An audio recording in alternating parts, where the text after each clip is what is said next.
Welcome to Rock and Recovery. I'm your host, Jay. Today I have a special guest, Paige Alexander, and we're going to be talking Right. about food addiction. And so I'll just turn it over to her and let her take it away. Well, are you wanting to know specifically about what food addiction is, what it's about, how people get it, or what would you like to know first? Okay, What first, what makes you lean how did in? it affect your life, the food addiction, and what are signs of food addiction? Because why is there an addiction to food?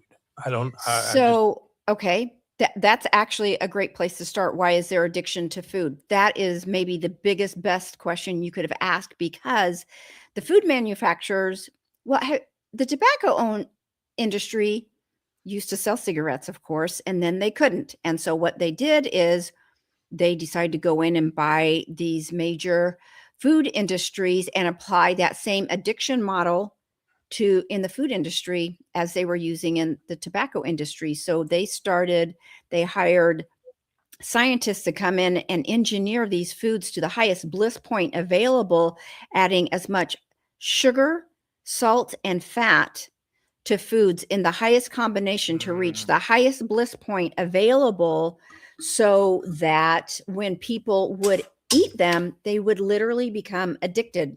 So they're addicted to the dopamine release that comes afterwards. And so once the brain starts having that dopamine and it gets that high, in the center brain, it's where all the other addictions are housed. That the brain doesn't care what addiction it is as long as it gets its dopamine. And so people want to come back and buy more because they want to get that good feeling that lasts so for a it's little like, bit, and then it don't feel so good after. so it's almost like any other addiction, once It's your the exact body same. relates to it, some form of Mhm. pleasure, That's right. Funyun's good, you know, Mhm. That's and they right. taste good. And so you start getting addicted to Mhm. Funyuns. Let's say, That's I'm not exactly saying right. anything bad about Funyuns. So, Don't but send 'em email about yeah, Funyuns. please do not get me in trouble, Funyuns. I love you guys. And they were designed for you to love them. They were Right. not designed for you to not love them. They were designed for you to eat them and not be able to stop eating them, which is a sign when you're full and you've had enough. You still want to keep eating, and then they want you to go back and buy more. And that's just exactly how it So works. they were actually made to hit those Yes. dopamine Yes. receptors and Yes. Yes. Literally created to make you addicted. And they do that without your knowledge and without your permission.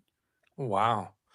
So what do people cover up with the food addiction? If there's okay, so you don't just start out as a food addict. Well, so think about this. I You don't have to tell me how old you are. I'm 62, but as far I'm a few years younger. yeah, I'm sure you are. But there from my earliest memory, I've had sugar at every birthday party, every occasion, every Sunday dinner. And really, there wasn't a lot of talk about food addiction when I was growing up. And it's just what people did. The TV dinners, the instant meals were just coming into effect. So, um, you've got early exposure. That's one thing. You've also got trauma that people use to numb, because anytime people are using food for reasons other than nutrition, they're giving food a bigger job than it was ever designed to do. So if So you're like anxious eating or depressive, when you're depressed, you eat you had or a fight with your boss, you broke up right. with your boyfriend, you failed a test, your parents were yelling at you, you're You lonely. relate food to comfort. That's exactly why people overeat. That's the Hmm. word. There's no other reason. They're trying to comfort and numb themselves in some way, looking to outside sources for an inside job. Food Gotcha. is no different than any other drug. It's used for all the same reasons. Wow. That's just their substance of choice. That was always my drug of choice. So you just talked about your drug of choice was food. How when did you start Sugar. sugar? When did you Mhm. realize that you were addicted to sugar? Probably my mid 50s when Wow. I yeah, I mean, I just knew I was having sugar binges a couple times a month, and I was super controlled in every area of my life. But I was successful doing all the right things, but for some reason, the monsters would come out of the closet unpredictably, and I would start in, and I could not stop. Wow. I didn't know why. I didn't know how long it would last. It was scary. And I would be trying to figure out with every bite, okay, how much more am I going to have to exercise to compensate from this? And when will it stop? And how many more cookies am I going to eat? And even though I wanted to stop, I literally physically could not stop the hand to mouth till it was all gone, Wow. or I was too sick to continue on. So how did you did you have to change your diet or just thinking, or I gave up what sugar changed? altogether. So what changed first, and that's another great question, is I finally understood what was going on. I became educated. I happened to be listening in to a podcast or something about a speaker talking about sugar addiction or food addiction, and I'd never heard that term before. And so I started listening more and more and getting more information. And I found out that it's a blood flow problem too. When that dopamine starts rising, that blood flow that's supposed to be up here in the frontal lobe, this is your braking system, your logic center, your long term consequences. It leaves there and races to that addictive center, your center brain. Wow. And the dopamine, you put a bite of your drug and you've got a fire hose of dopamine going off in the brain. And so if you could somehow figure out how to intercept that blood flow and bring it back to the frontal lobe and start making rational choices, then you could maybe control those binge episodes and have impulse control, which you don't really have access to when there's no blood flow up here. That impulse control is offline. So it's just like any other addiction, that It's impulse control, just you go like right any back to other what comforts addiction. you.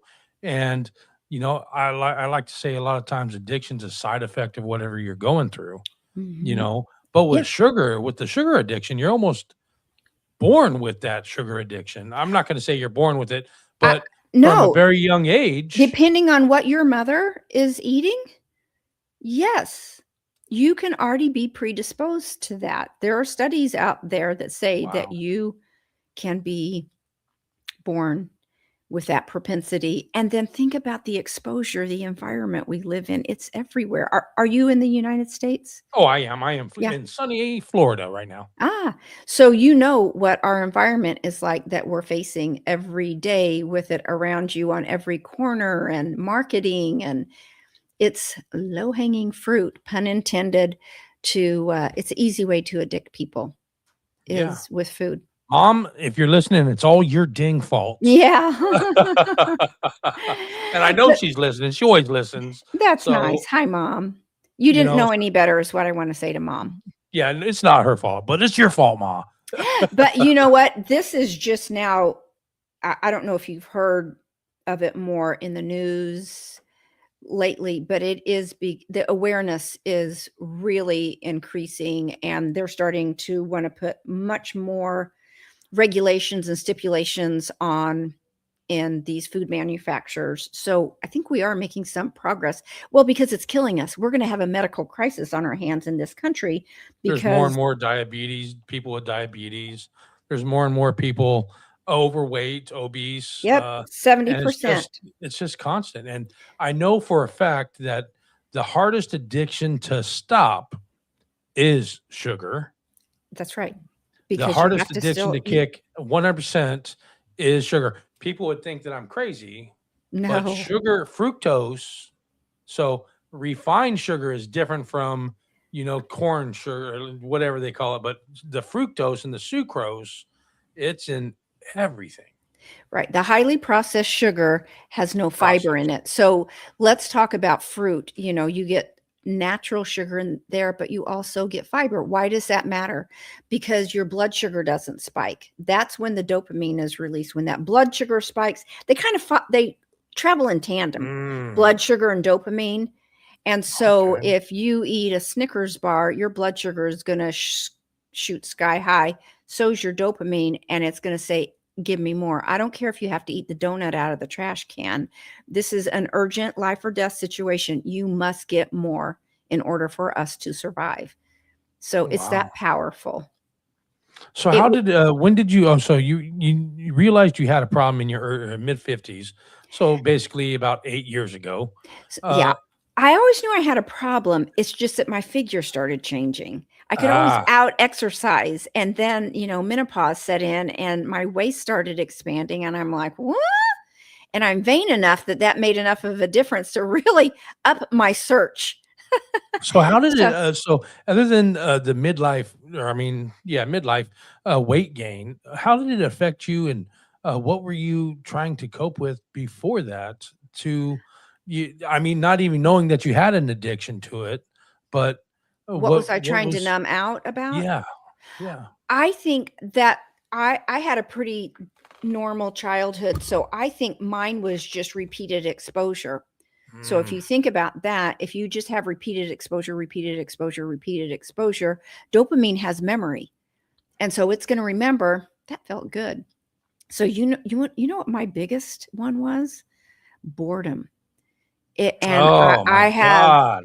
I have ADD, and so the minute Bored I'm eating. yes, that is Yeah, my that number one sucks. trigger above Oh, all else.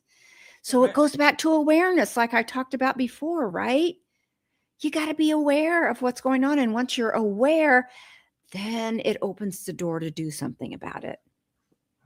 That's funny you say boredom because, Mhm. I'll be bored and I'll be full. I don't need to eat. I just ate lunch or breakfast or whatever. Now I'm bored. It's like, what do I got? What do I go to? The first thing I go to Cookies. Coca-Cola and then I look for something to munch on. Coca-Cola is my new addiction, I'll just say, but I know I'm addicted to that stuff. Yeah. But then anything in the counter that looks like really easy, chips, whatever, another sandwich. I don't need the stuff. It's just So that's mind-blowing. when you stop yourself and you go, what am I really needing right now? If you're not hungry, remember what I said about if you're using for food, if you're using food for reasons other than nutrition, you're giving it a bigger job than it was ever designed to do. So you're relying on food to comfort yourself, right? So that's when you stop and you go, okay, pause. What am I really needing? Is it connection? Is it sleep?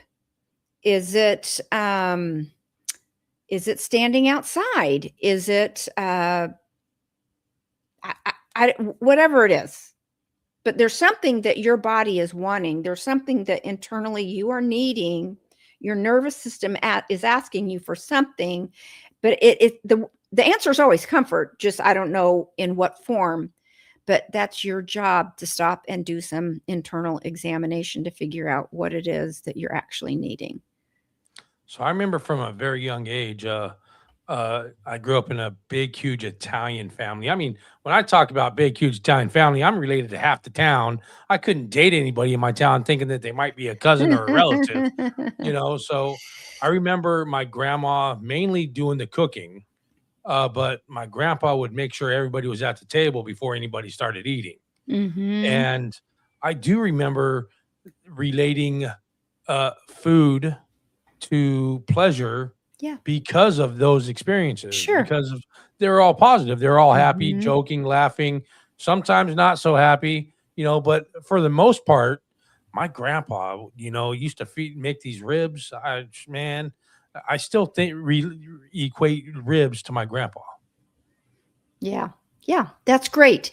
And so now there's a problem there. So let's think about all the people that have decades, not years, decades of these traditions and memories and food memories and dopamine memories going on. And so you have holidays that you have to fight and things like that. So it's a trick, it's tricky.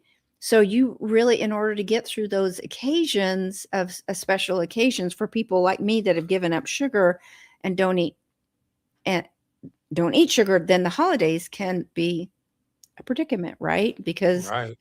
Aunt Bessie's crinkle cookies or whatever.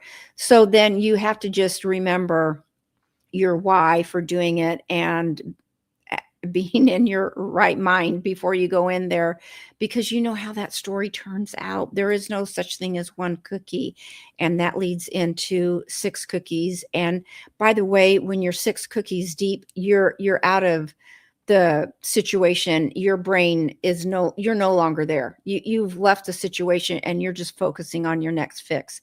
So it Right. ain't about Aunt Bessie at that point. And so you have to be prepared to say, thank you so much. Those are so pretty. I'm so full. I would love to have one, but I'm just not too full right now. Or So it's almost whatever like, you say. so it's just as bad as an alcohol or a drug addiction, It is just as literally bad. one day at a time. It is just as bad. And Wh- it is the hardest addiction to break. Wow. I did not know. Well, I did know it is the hardest addiction to break, but I did Well, not know because you that still the have to causes eat. of it. Yeah, because Yes, you have to eat. you still have to eat. And sugar is 10 times more addictive than cocaine. If they study Wow. lab rats and they gave them the choice between sugar and cocaine, lab rats will choose sugar every time. Wow. I did Mhm. not know that. That's nuts. I know I would. Wow. As an addict, as a former drug addict, I probably would pick the drug instead of the sugar. But that was just me because I was that type of addict. But right after that one, I want the other one. Yeah. So yeah, it's I can understand how or why the mice would be attracted to sugar because Yeah. I mean it's probably sugar literally is in every single food we eat just about. Right. That goes back to the story about the food manufacturers, right? Yeah, So, do you go to the grocery store and do your own shopping? I do. So, if you'll notice, about 80% of the foods in the grocery store are processed.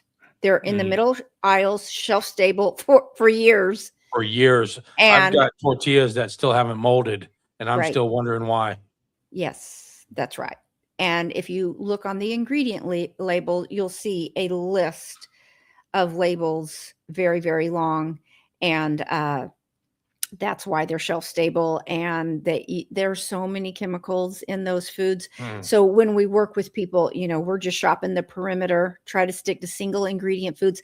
I don't care what diet you're on. I don't care if you're vegan or carnivore. Just stick to single ingredient foods is how we start going through detox. And what that happens is, as we can get you off sugar and the processed food, then these reward systems in the brain will actually reset themselves to the normal factory settings. But you will be going through detox for a few days, So when and you it talk will be about hard. single ingredient foods, you mean Let's talk meat's about that. supposed to be meat or Yeah, vegetables are supposed to be vegetables? your eyeballs, you don't need an ingredient label. Your eyeballs is your ingredient label. You can see there's one thing in there: fruits, vegetables, grains, eggs, meats, dairy if you tolerate dairy, whatever that is. But there's no long list. If a third grader can't read everything on that list, then you shouldn't be eating it. Anything more than like 3 ingredients, like let's say a can of tuna might have tuna and water and salt Tuna or something. water. Yeah. Yeah, but more than that, it's processed. Hmm. It's created in a factory. Twinkies don't grow on trees. That's the truth. And I always say Mother Nature needs to have touched that food in some way. Mhm. Sunlight or water must have been necessary in order for that food to be available. Cheetos So so don't if you're depend on going Mother from if Nature. you're detoxing from manufactured foods, I'll just say manufactured foods or processed foods, Yeah. and you're detoxing and trying to do the regular single ingredient foods, is it more expensive or is it the same price? And why do you think people shy away from going the one ingredient route or one food route instead of the processed? Wait, what was the first question you asked me? Because I had a great answer for Is that it one. is it the same price wise? Okay, thank you. I'm glad you reminded me. That is a great question. I love that because people say it's so expensive to eat, the fresh fruits and vegetables. Well, you know what's expensive? Insulin. You know what's expensive? Missing work. Missing work is expensive. You know what's expensive? Is having to buy new clothes. You know what's expensive? Being sick. All that is very expensive. I mean, in all seriousness, it is very expensive to not be well, because at some point the piper is going to want to be paid, and it's never going to be convenient, and you're never going to have enough change in your pocket whenever the piper comes calling. So it's very inconvenient to be sick, and you are not going to be well forever if you live on these foods. I'm not saying that. That's science talking. That's studies that eventually it will catch up to you. And so I don't know that it's that much more expensive. And the other thing I tell people is your grocery store will have sales specials every single week in the produce department. What fruit, what vegetable is on sale? What meat is on sale that week? Just be creative and think about a fun adventure each week of what am I going to create with, the raspberries and the pork loin and the So Brussels I would sprouts. think that another great way to not only get out and do something would be like farmers markets or fruit and Yeah. vegetable stands. Yes, and there's And they're all also over here in Florida, so that's why I say it. yeah, and a lot of times they have these trucks that come in from other places. I don't know the name of them, but you can sign up and get like these boxes of Mhm. fruits and vegetables. But if there's a will, there's a way, and there's discount grocery stores like Aldi's would be one that we have here in Kansas. I don't know if you Oh, have we that got there, but Aldi's here too. yeah, but they are very reasonable. So if you want it bad enough, you're going to get it, and it's not that much more than what you're spending anyway. So to feel good and take care of yourself, it's an investment, and it can be done. And what was the other question you asked me? Because it was good too. Why do people not choose the fresh way instead of the unfresh way, or the single ingredient instead of the processed? Because they're addicted. They're Mm. looking to get high. They're using food to get high. Can't you get the same effect from so sugar in fruit, like watermelon? That's got a high water content, of course, but it's also got a high sugar content. Thank you Wouldn't it for be that the question. You are falling right into my trap, by the way. All your questions are perfect. I love it. It's like I we don't have any designed questions this. in front of me. I swear to God, I don't have any questions in front of me. um, this is perfect because so let's talk about this. When you are used to eating those hyper palatable foods and you live in a food environment that we live in the United States, let's choose Hostess Ho-Hos. You're going to take a bite, dopamine is going to spike, and then it's going to crash back down, and you're going to feel terrible brain fog, fatigue, Yeah, restlessness, sugar not crash. yeah, it's a crash. And so as you continue to do that over and over again, guess what happens to your reward pathways?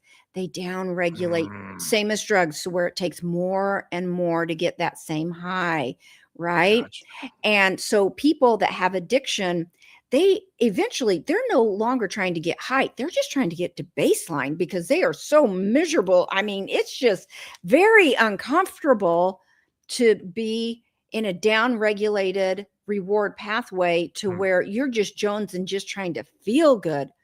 So that's what it looks like to eat the addicted foods. Now, let's go back to single ingredient foods. You get this lovely little gentle rise and low sloping down when you do that. The reward pathways will never be affected. They will always support you along with your blood sugar. So you're not going to risk insulin problems at all. So remember how I said the insulin and the dopamine they work in tandem. They just flow together. And whenever you're eating the single ingredient foods, you're not having those highs and lows all day long. Mm. And the further out you get from the processed foods, your taste buds change, your desires change, your appetite and love for stability changes, and you've got your life back. You can concentrate on other things because when you've got an addiction, that addiction is always scanning the room looking for a hit. It's very disruptive to the nervous system and to you being your true authentic self because it gets in the way. That addiction has to be fed first before it can think about anything else. So nobody Wow, wants to that's live that way. So, okay, so you have Real Food Recovery, and I know that's a program, and Yes. you came up with that yourself after years and years of living as an addict, and then just within, like I said, like 5 to 8 years, have started this program. It's about not quite 3 years old, about, Okay. yeah, 2.5 years old. Started a podcast, Real Food Recovery, about 3 years ago. And then that morphed into the online addiction community. So for those of you Hmm. for those of you that need support, and let me say this shameless plug, but you need support in order to do this, to get through this. You can't do it on your own. If you could, you would have by now, and you haven't. There's no way out of this without support. I mean, it's highly unlikely that you could ever achieve this without support. It is a bear because we live in a food environment. If you want to get off cocaine, you're not going to, drive past 10 cocaine stores on the way to work. I mean, and it's not going to be in the break room, and they're not going to, want to be doing it during office hours or at the kids' parties or And you don't whatever. need it to live. You don't need it to live. So you can avoid it. You can change your environment on that pretty easily, but food is a major problem, and it faces you all the time. So now I can't remember what the question was again, because So I you get off on founded these. Real Food Recovery. Yeah, yeah. What inspired you, and what's it about, basically? So yeah, let's talk about that. So this person that I heard talking about food addiction, I joined their community, and I didn't like I saw that there was maybe a better way to approach it from a more holistic Hmm. point of view. So we cover our 4 foundational principles: our single ingredient food, sleep. I think sleep and food almost go together. They really do work together. Movement of some sort, and spirituality. I'm not saying you got to go to church. I'm saying you need to have something in your life when life kicks you in the teeth, and it will, a source to go to for comfort other than food or whatever the drug is. So food, sleep, movement, spirituality. So very holistic approach to this in order to recover. And then we have some other supporting principles like stress management, value system. Sounds just like a drug or an alcohol addiction uh, recovery, honestly. I've never been in one, but that's good. If they address all aspects of your life in a Belief in a holistic. higher power, that you can't manage it, that your life is unmanageable.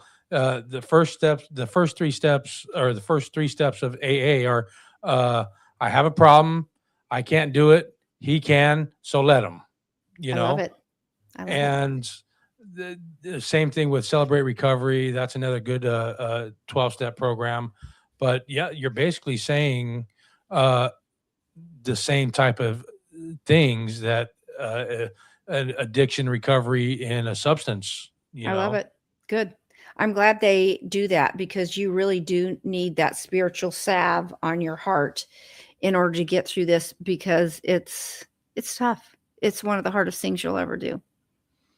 So how did you do it? Did you do it by yourself, or did you join, like you said, No, you I found this joined. dude? Yeah, I Or joined that other community, and so I knew that sugar was my main thing. I didn't really care about McDonald's French fries or hamburgers or things like that. dang, you man telling you me I can't have McDonald's fries and hamburgers?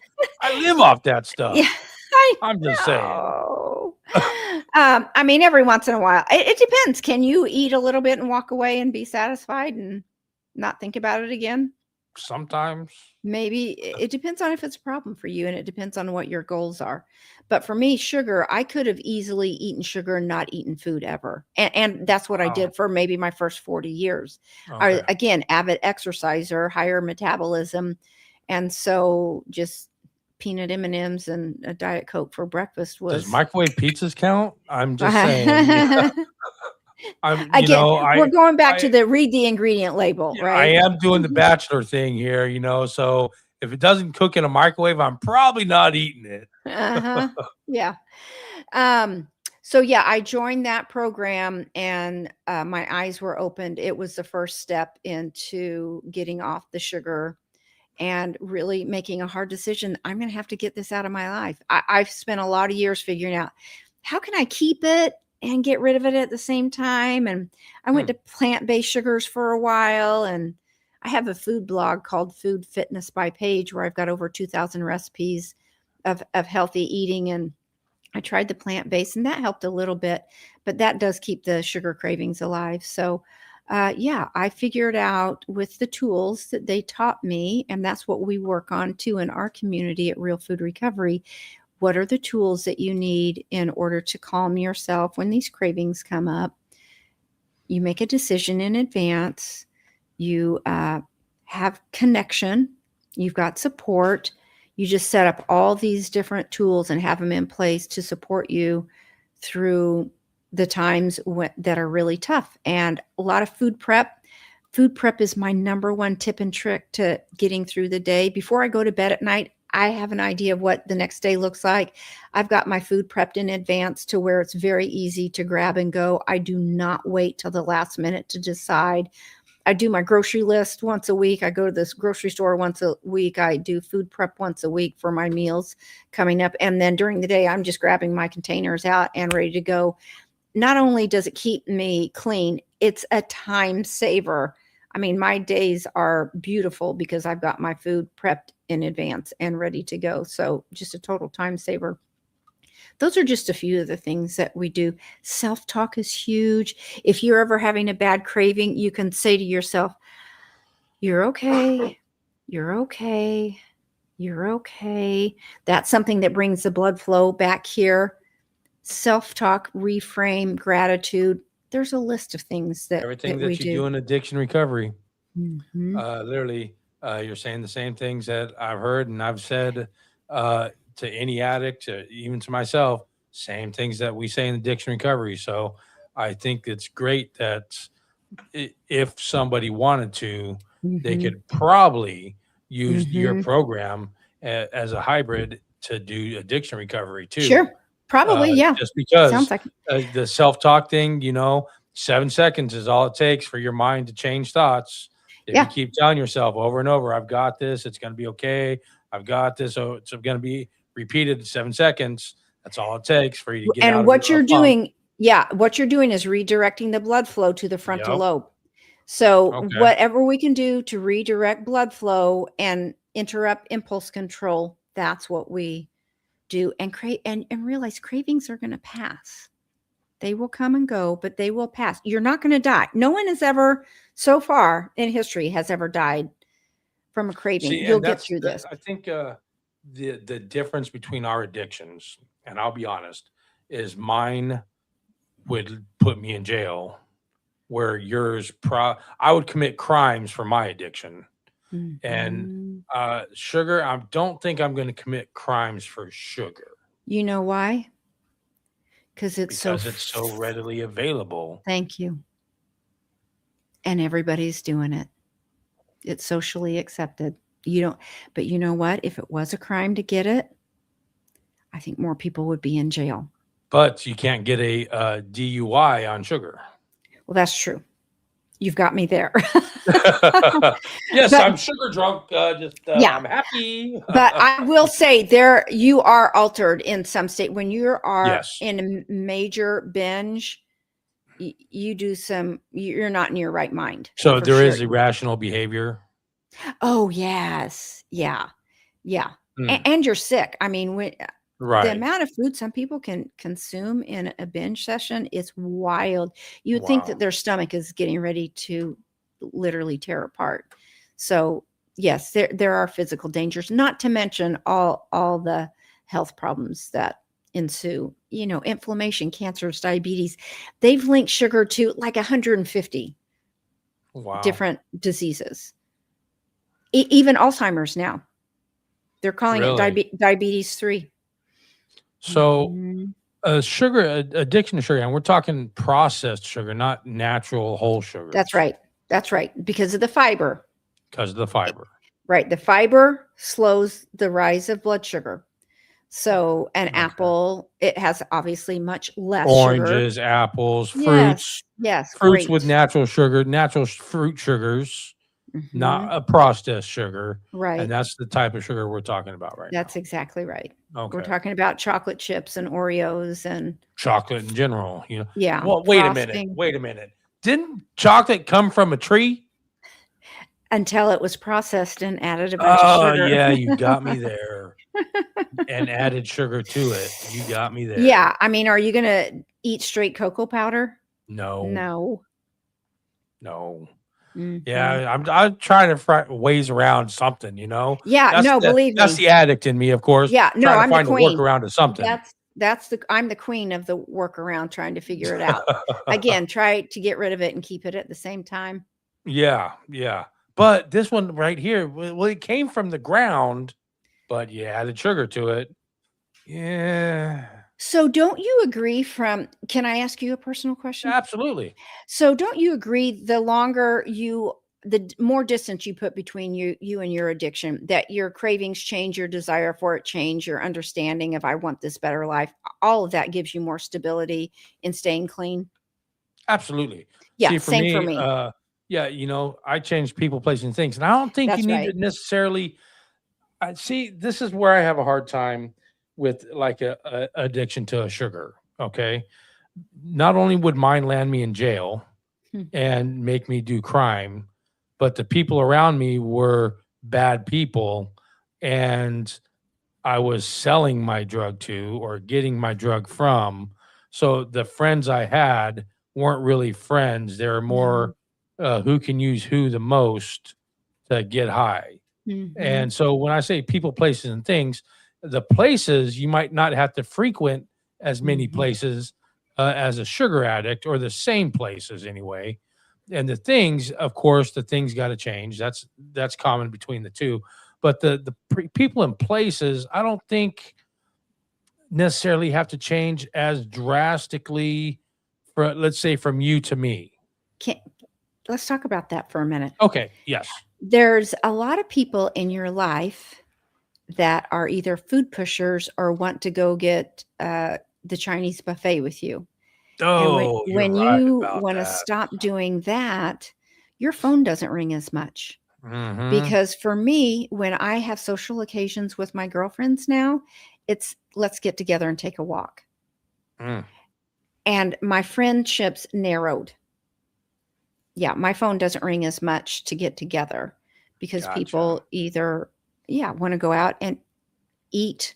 And when I Right. say eat, it's not going, let's not go to the salad bar. It's let's go get high somewhere off of Mm.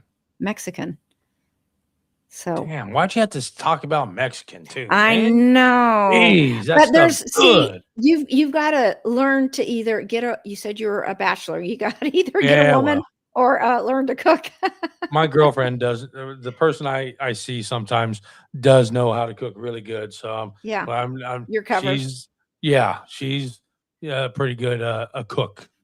Great. you know, Good for and you. there are places we got. I live in Swamp Billy country. I'll tell you right now, there's more gators than there is people in my county. Oh, geez. Sheesh. So yeah, so it's kind of it's very nice and calming. So it's peaceful for me, and the my chaotic lifestyle that I used to have to this is beyond night and day. So yeah, Right. people, You've places, got and your things life did. back. You've got your life Yes, back. yes. And that's how I feel too. I wrote a book. So on Amazon, I guess I didn't mention that our book, No, you didn't. Yeah, our book, Real Food Recovery. If food isn't the answer, what's the question? Hmm. You can buy that hardback, softback, Kindle, Audible. So if you want to learn more about how we did it and what we did, then you can read So about if that. food's not the answer, then What's what's the question? Mhm. How'd you come up with that name? My partner at that time, we had workshopped that, but that was one of her ideas. If food isn't the answer, what's the question? And I'm like, Wow. that's it. That That's has, it. I could, so I'm trying to think of a question that wouldn't involve food right now.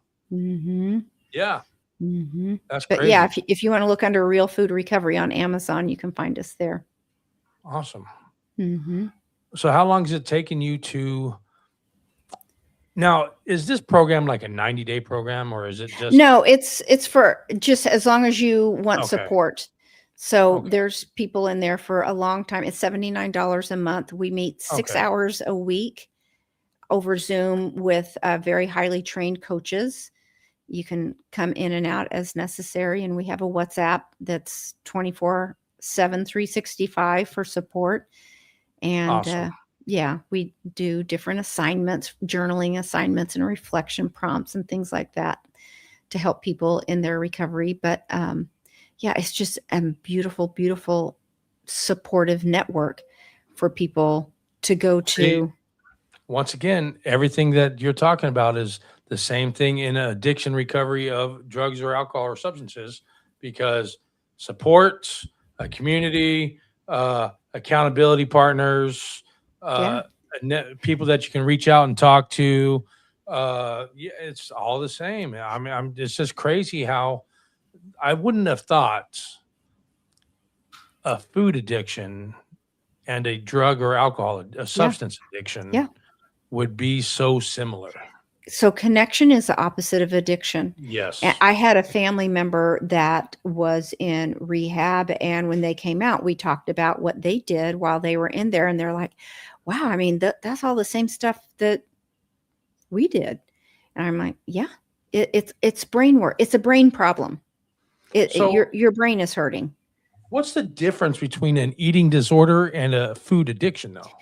So, eating disorder, people get high off of lack of eating, lack of food. That gives them Hmm. a high. And people that have food addiction, they get high off of eating Eating highly too much. hmm Yeah. Okay.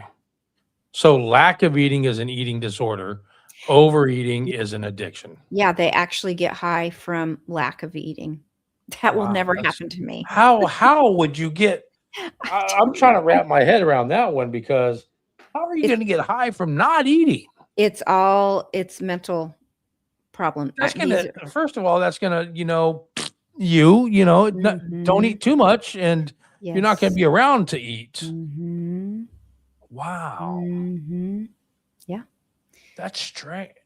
I'm not casting any stones because I'll be the first to be stoned, Yeah. but that is a disorder for real. Yeah. I'm just gonna Yeah. say that's a mental Yeah. disorder. Okay. Yes. Absolutely. Absolutely. Wow. I would have never thought. You see, when you say eating disorder, I would have thought it would have been overeating or binge purge type thing, anorexia or bulimic, that type of thing, instead of not eating to get high. Right. And there's overlaps in the eating disorder world and the food addiction world. There's a lot of overlaps, but in general, that's the biggest distinction is they don't want to eat and we can't stop eating. Wow, that's crazy. So, one last final question after I let you tell us where you got your book again from. But my Okay. final question is going to be, if you want anybody to take anything away from this conversation today, what would that be? Oh, good question. That there's hope. There's hope. You don't have to live in this prison. That we have a way out. If you want to find us at realfoodrecovery4u.com, that's the number 4 and the letter U. There's hope. We can walk you, we can take you by the hand, we can go gently, it can be slow, but there is hope for you to get out of this food obsession, the food noise that you hear about that is constantly in your head. If you're thinking about it all day long and it's tapping you on the shoulder, if it's a distraction for you at work, in your relationship, in your families, in anything that you want to create, there is a way out and we can help you do that. And you can find us on all the social media channels under Real Food Recovery on Facebook, Instagram, TikTok, YouTube. We're on all those platforms as well. And our podcast, we're actually getting ready to launch a new podcast, Real Food Recovery Podcast. We're changing from Real Food Recovery to Nice. Real Food Recovery Podcast. So we're starting a fresh new line here pretty soon. But those are all the places that you can get support from us. But I'm happy to talk to anybody more about what the program offers. I just can't bear for one person to be suffering needlessly and be a victim of the food industry and the environment that we live in. There is a way out. That is awesome. And once more, where can you get your book and the programs that are available? Yep. On Amazon, Real Food Recovery. If food isn't the answer, what's the question? That's on Amazon, and it comes in 4 different ways: hardback, softback, Audible, and Kindle. And then our website is just realfoodrecovery4u.com, which is the number 4 and the letter U. You can sign up for our email list, and you can get on that if you want to do that. Or you can follow us on social media too. And if you want to reach out to me, I'm glad to meet with anybody just to talk about what we can do for you. Awesome. Well, Paige, I appreciate you taking the time out of your busy Yeah. schedule and Yes. coming on here and just like you said, bring in hope. And for me, hope means hold on, pain ends. I will always use that acronym for hope. Hold on, pain ends. Oh, I You like know, that. and that's for me. It's always going to be that way. And being able to let somebody know that there is a light at the end of the tunnel, that there is hope, is what I like to do. So thank you for doing that. Thank you for informing me, making Yeah. me a little teeny bit smarter Yeah. It's because interesting, right? yeah, it very much is. Yeah. I did not know the similarities Mm-hmm. between that form of addiction and my form of Yeah. addiction. And Very I similar. say mine, not individual, but just a substance use, Yeah. It's a SUD. brain disorder. Yeah. Yeah, a It's substance use it's a disorder. dopamine problem. Yeah. Right. I didn't know it was so similar in process. Mm-hmm. Mm-hmm. Yep. Yeah. So thank you for coming on here and sharing that Yeah. information with me. You've been very interesting to talk to, and I appreciate your time I as hope well. that's in a good way. Wink, wink. Yeah. No, you came up with great questions that really brought out the points that I think will help your listeners more than anything.